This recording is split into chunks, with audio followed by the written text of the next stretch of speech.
நீங்கள் பார்த்துக் கொண்டிருப்பது நியூஸ் 21 செய்திகள். தமிழ்நாடு செய்திகளை உடனுக்குடன் தெரிந்து கொள்ள நியூஸ் 21 செய்திகளை பாருங்கள். உண்மை, உழைப்பு, உயர்வு. கொடைக்கானலில் பள்ளி குழந்தைகளை துரத்தி கடிக்கும் தெரு நாய்கள், உயிரிழப்பு ஏற்படும் அபாய நிலைமை. திண்டுக்கல் மாவட்டம் கொடைக்கானலில் கடந்த 3 மாதங்களாக 100க்கும் மேற்பட்ட தெருநாய்கள் கொடைக்கானல் நகர் பகுதி முழுவதும் சுற்றித் திரிவதாலும் கடந்த 3 மாதங்களாக 100க்கும் மேற்பட்ட நபர்களை கடித்துள்ளதால் நகர் பகுதி பொதுமக்கள் அச்சத்துடன் வெளியில் செல்கின்றனர். இந்நிலையில் குழந்தை இயேசு தொடக்கப்பள்ளியில் 2ஆம் வகுப்பு படிக்கும் மாணவியை பள்ளி நுழைவாயில் பகுதிக்கு உள்ளே சென்று தெருநாய்கள் கடித்துள்ளது.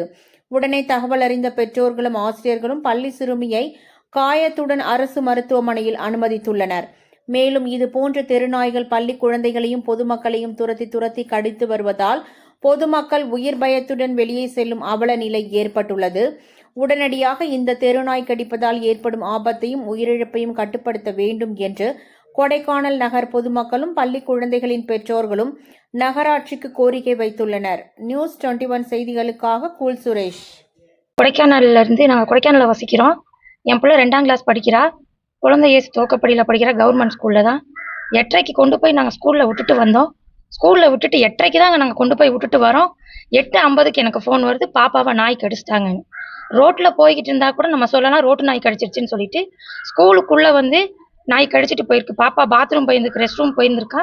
அங்கே போய் நாய் கடிச்சிருந்துருக்கு. நாங்கள் என்ன பண்ணுறதுன்னு தெரியல. நாங்கள் உடனே ஜிஹெச்சுக்கு கூப்பிட்டு வந்துட்டோம். பாப்பாவை அட்மிட் பண்ண சொல்லியிருக்காங்க.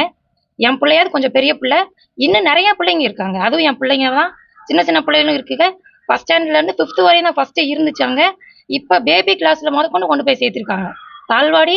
பால்பாடியிலேருந்து 5ஆம் கிளாஸ் வரைக்கும் கொண்டு போய் சேர்த்துருக்காங்க. அந்த பிள்ளை என் பிள்ளை கூட ஓடி வந்துட்டா. அந்த பிள்ளைங்கனால நடக்க முடியாது, ஒன்றும் முடியாது. தயவு செஞ்சு அந்த நாய்களை இது பண்ணி பிள்ளைங்களுக்கு நல்ல நம்ம ஸ்கூலுக்கு தாட்டி வைக்கணும் ஒரு இதே இல்லை. எங்களுக்கு பயந்துக்கிட்டே இருக்கும். வீட்டில் இருந்தால் தான் நாய் கடிக்குன்னு சொல்லி ஸ்கூலுக்கு தாட்டி விட்றோம். ஸ்கூல்லையும் இதே பிரச்சனையாக இருக்குது. எங்களுக்கு பிள்ளைங்களை நல்லபடியாக பார்த்துக்காங்க. ஆனால் அதே மாதிரி 100கணக்கான குழந்தைங்க அந்த ஸ்கூலில் படிக்கிறாங்க. எங்களுக்கு தேவை ஒரு குழந்தைய நாங்கள் இப்போ சொல்லலை கிடையாது. இதே மாதிரி 100 குழந்தைங்க இந்த இடத்துல இருக்காங்க. 100 குழந்தைங்களுக்குமே நம்ம பாதுகாப்பு பண்ண வேண்டியது கொடைக்கானல் நகராட்சியை மட்டும்தான் சேர்ந்தது. நீங்கள் பண்ணி ஏதாவது ஒன்றா பிள்ளைங்களுக்கு எது ஒன்றா பொறுப்பு நீங்கள் தான் ஏற்றுக்கணும். தயவு செஞ்சு இந்த நாய்களுக்கு ஒரு தீர்வு கட்டுங்க. ஸ்கூலுக்கு நாங்கள் நம்பி தாட்டி வைக்கணும் பிள்ளைங்களை. நகராட்சி உடனே ஒரு நடவடிக்கை எடுக்கும். இதே மாதிரி தொடர்ந்து எம்எம் ஸ்ட்ரீட்டில் எம்எம் ஸ்ட்ரீட்னு சொன்னாலே ஃபுல்லாக நாய் தான். வீட்டுக்கு நாய் வளர்க்குறாங்க. வீட்டில் சொன்னால் சொல்கிறாங்க நாங்கள் வீட்டு நாய் நாங்கள் பார்த்துக்குறோம். வீட்டு நாய் வளர்க்க வேணாம் நாங்கள் சொல்ல கிடையாது. பொதுமக்கள் பிள்ளைங்க எல்லாருமே இருக்கப்பட்டவங்களாம் யாரும் கிடையாது. எல்லாம் வண்டிவாசி வச்சுருக்கவங்களும் கிடையாது. எல்லாம் அன்றாடம் காட்சி வேலைக்கு போகிறாங்க. கவர்மெண்ட் ஸ்கூலில் படிக்கிற பிள்ளைங்களுக்கு என்ன பாதுகாப்போ அது எங்களுக்கு கிடையாது. நாய்களை தயவு செஞ்சு வளர்க்குறவங்க வளர்த்துக்கங்க. ஆனால் பிள்ளைங்களுக்கு எந்த ஒரு பாதுகாப்பு வரக்கூடாது. நகராட்சியிலேருந்து எங்களுக்கு ஒரு தீர்வு காணுங்க.